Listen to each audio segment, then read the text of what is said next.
পাশে তো একটুও খাবার নেই। আজ আমার অহংকারের কারণে আমার এই অবস্থা। যাই, বনের ওই দিকটায় যাই। এরপর সেই হাঁসটি বনের দক্ষিণ দিকে যেতে থাকে। যেতে যেতে হাঁসটি পক্ষীকুলে প্রবেশ করে। সেখানে অনেক পাখির বসবাস ছিল। এখানে তো অনেক পাখির বসবাস, আমি এখানে নিরাপদ থাকবো। মানুষেরা তো অনেক লোভী হয়, তাই মানুষের গ্রামে গেলে আমার অভিশাপ কাটবে না। তাই আমাকে আমার অভিশাপ কাটানোর জন্য পক্ষীকুলেই থাকতে হবে। এই বলে কৌতূহলী হাঁসটি আশ্রয়ের জন্য এদিক সেদিক ঘুরতে থাকে।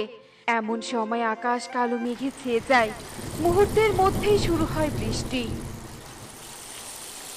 একই এই অসময়ে বৃষ্টি হচ্ছে, এক্ষুনি আমাকে আশ্রয়ের জন্য কোথাও যেতে হবে। বৃষ্টি পড়ছে, সেদিকে তোদের কোনো খেয়াল নেই? যা যা, হুস হুস হুস, তাড়াতাড়ি এখন খোয়ারে যা। ওই তো, ওই বৃদ্ধা পাখিটা তার হাঁসগুলোকে নিয়ে বাড়ি যাচ্ছে। আমি ওই পাখি হাঁসগুলোর সাথে মিশে যাই।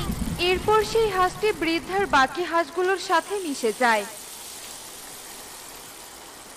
আর মিনু সব হাঁস খোয়ারে রেখে নিজের ঘরে চলে যায়।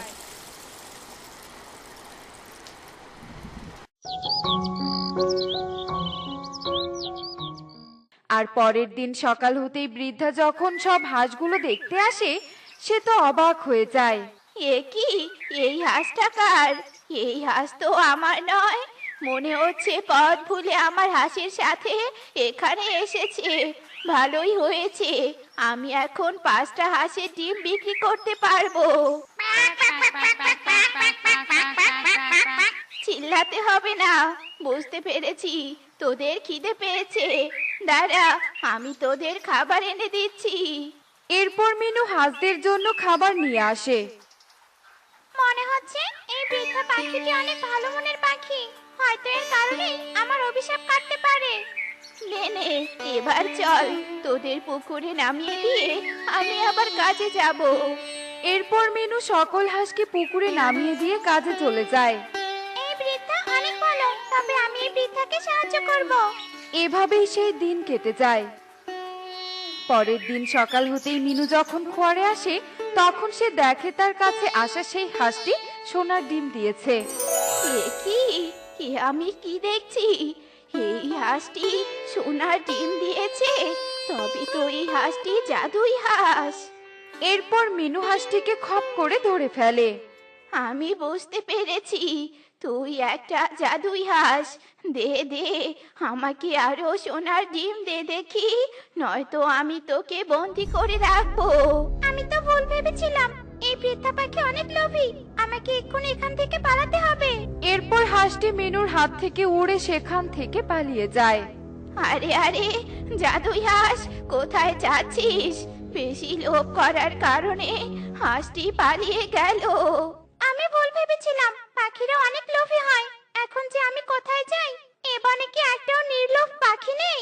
এই বলে হাঁস আবারও চলতে শুরু করে, আর সে দূর থেকে কালু কাককে দেখতে পায়। ওই পাখিটাকে দেখে অনেক ভালো মনে হচ্ছে, পশুদের কত আদর যত্ন করছে, তবে আমি এর কাছে আশ্রয় নেই। এ কি, তুমি তুমি কার বাড়ির হাঁস? তুমি কি পথ ভুলে এখানে এসেছো? না না, আসলে আমার কোনো মালিক নেই, তাই আমার থাকার মতো কোনো ঘর নেই। তুমি কি আমাকে তোমার বাড়িতে আশ্রয় দিবে? হ্যাঁ দিব, তুমি আমার এখানেই থাকতে পারো, আমার কোনো সমস্যা নেই। এরপর হাঁস কালুর বাড়িতেই আশ্রয় নেয়। আর পরের দিন সকাল হতেই হাঁস একটি সোনার ডিম দেয়। এ কি, সোনার ডিম? হাঁস, তুমি সোনার ডিম দিয়েছো? হ্যাঁ, তুমি অনেক ভালো, তাই আমি তোমাকে উপহার স্বরূপ এই ডিমটা দিয়েছি। কালু খুশি মনে ডিম নিয়ে ঘরে চলে যায়। এরপর থেকে হাঁস প্রতিদিন কালুকে একটি করে সোনার ডিম দিতে থাকে। আমার তো কপাল পুরো খুলে গেছে, এবারে বনের সব থেকে ধনী পাখি আমি হব। নিশ্চয়ই ওই হাঁসের পেটে অনেক সোনার ডিম রয়েছে, আমি ওই হাঁসের পেট কেটে সব ডিম নিব। এভাবে একটা করে নিতে নিতে আমার আর ভালো লাগছে না। হ্যাঁ হ্যাঁ, আমি আজ রাতেই ওই হাঁসের পেট কেটে সব ডিম বের করে নিব। হা হা হা হা হা। রাত হতেই কালু তার ভাবনা মতো ছুরি হাতে হাঁসের কাছে আসে। আর যেই না সে হাঁসের পেট কাটতে ধরে, তখনই হাঁসের ঘুম ভেঙে যায়। একি, কালো তুমি? তোর পেটে অনেক সোনার ডিম রয়েছে, আজ আমি পেট কেটে তোর সব ডিম একসাথে নিব। সেই মনের আশা তোর কোনোদিনও পূরণ হবে না, এরপর হাঁস সেখান থেকে পালিয়ে যায়। লোভের বশে আমি কি করে ফেললাম, এবার তো আমি একটা করেও সোনার ডিম পাবো না। এবারে সকল পাখি লোভী। হে সৃষ্টিকর্তা, বনে কি একটাও নির্লোভী পাখি নেই যে আমাকে সাহায্য করতে পারবে? এসব বলে হাঁসটি যেতেই তার পায়ে একটা কাঁটা ফুটে যায়। সে ব্যথায় আর্তনাদ করতে শুরু করে।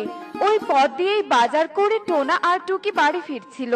বাবা, পথের দিকে দেখো, দেখো দেখো, একটা হাঁস আর্তনাদ করছে।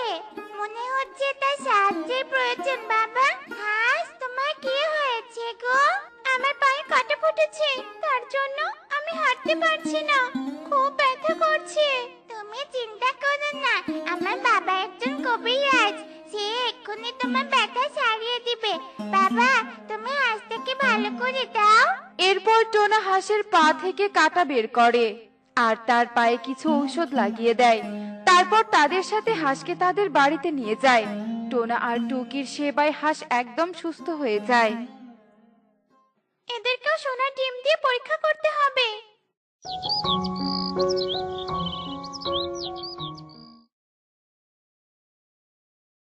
সোনার ডিম, বাবা, বাবা দেখে যাও, দেখে যাও, হাঁসটা সোনার ডিম দিয়েছে। আমি সোনার ডিম দিতে পারি, আমি প্রতিদিন তোমাদের একটা করে সোনার ডিম দিব। কি, প্রতিদিন সোনার ডিম দিবে? তবে তো ভালোই হবে, আমাদের আর কোনো অভাব থাকবে না। আর বাবা, তুমিও বনে একটা হাসপাতাল দিতে পারবে। ঠিক বলেছিস রে মা, আমি বনে একটা হাসপাতাল দিব, যেখানে সকলে বিনা পয়সায় চিকিৎসা নিতে পারবে। এরপর থেকে হাঁস প্রতিদিন টোনাকে একটি করে সোনার ডিম দিত আর টোনা সেই সোনার ডিম বিক্রি করে বনের গরিব পাখিদের সাহায্য করত।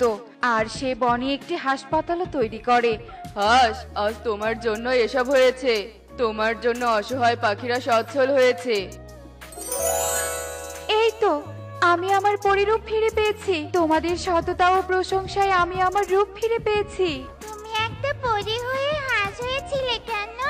এসব কি হচ্ছে? আমি তো কিছু বুঝতে পারছি না। আমি তোমাদের সব বলছি। আসলে আমার নাম রূপমতী।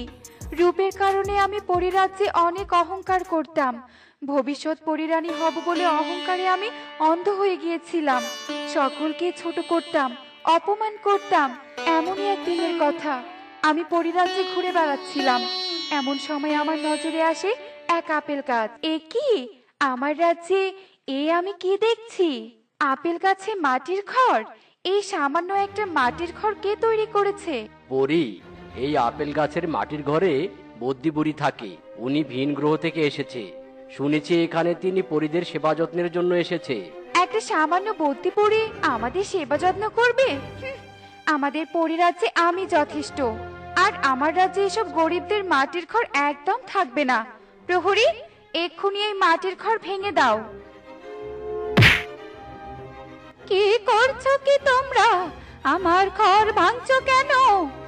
বিনা অনুমতিতে বাড়ি বানিয়ে আবার কৈফিয়ত যাচ্ছিস? গরিবদের মতো মাটির ঘর এখানে চলবে না, আর তোকেও এখানে থাকতে দিব না। তোর এত অহংকার! আমি তোকে অভিশাপ দিচ্ছি, তুই একটা ছোট প্রাণী হাসে পরিণত হবি। বুদ্ধি পড়ি সেই অভিশাপে আমি হাসে পরিণত হয়ে যাই। বদ্যি বুড়ি, আমার ভুল হয়ে গেছে, আপনার অভিশাপ আপনি তুলে নিন। আমার অভিশাপ আমি তুলতে পারবো না, তবে যদি কোনো প্রাণী সততা ও নির্লোভ করে তোর উপর করুণা করে আর তোর প্রশংসা করে, তবেই তুই তোর আসল রূপ ফিরে পাবি। আর তুই প্রতিদিন একটি করে সোনার ডিম দিতে পারবি। আজ তোমাদের জন্য আমি আমার রূপ ফিরে পেয়েছি। সত্যি তোমরা অনেক সৎ পাখি। ভালো থেকো তোমরা। আমাকে এবার পরিরাজ্যে ফিরে যেতে হবে। এরপর পরি তাদের কাছে বিদায় জানিয়ে চলে যায়। আর টোনা টুকি সুখেই তাদের দিন কাটাতে থাকে।